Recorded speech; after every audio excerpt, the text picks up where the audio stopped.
மழை வெள்ளம் சூழ்ந்த சென்னை புறநகர் பகுதிகளில் இருந்து குடிநீர் லாரிகள் மூலம் சென்னை நகருக்குள் கொண்டு செல்லப்படும் குடிநீர் பாதுகாப்பானதா என்பதை ஆய்வு செய்ய பல்வேறு மாவட்ட உணவு பாதுகாப்புத்துறை அதிகாரிகள் நியமிக்கப்பட்டுள்ளனர். சென்னை மற்றும் புறநகரில் தேங்கி நிற்கும் மழை நீரால் நோய் தொற்று பரவக்கூடிய ஆபத்தை தடுக்க தமிழக அரசு மருத்துவ முகாம்கள் நடத்தி சிகிச்சை அளித்து வருகின்றது.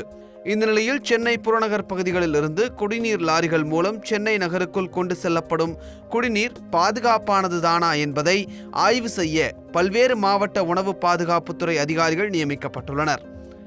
மதுரவாயில், செங்குன்றம் உட்பட 8 பகுதிகளில் 23 மாவட்ட உணவு பாதுகாப்புத்துறை மற்றும் 3 மாவட்ட பொது சுகாதாரத்துறை அதிகாரிகள் பணியில் ஈடுபட்டுள்ளனர். குளோரின் கலக்காமல் குடிநீர் கொண்டு வரும் லாரிகள் பறிமுதல் செய்யப்படுவதாக அதிகாரிகள் தெரிவித்தனர்.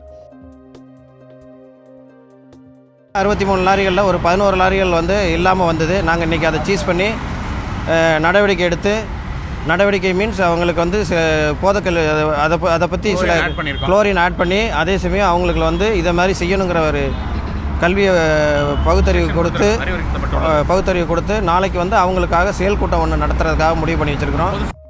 குடிநீரில் குளோரின் கலப்பதால் மலேரியா, டைபாய்டு காய்ச்சல், வயிற்றுப்போக்கு, காலரா உட்பட பல்வேறு நோய் பாதிப்புகளை தடுக்க முடியும் என்கிறார் பூச்சியியல் வல்லுநர் மணிவர்மா.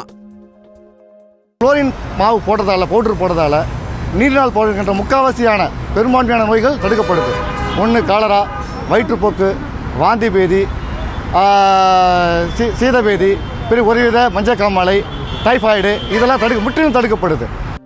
வெள்ளத்தால் பாதிக்கப்பட்ட மக்களுக்கு விநியோகிக்கப்படும் குடிநீரில் குளோரின் கலப்பது மிக அவசியம் என்றும், அதனை குடிநீர் கொண்டு வரும் லாரி உரிமையாளர்கள் கண்டிப்பாக கடைபிடிக்க வேண்டும் என்றும் அதிகாரிகள் தெரிவித்துள்ளனர். தந்தி டிவி செய்திக்காக ஒளிப்பதிவாளர் விக்னேஷுடன் நாகராஜன்.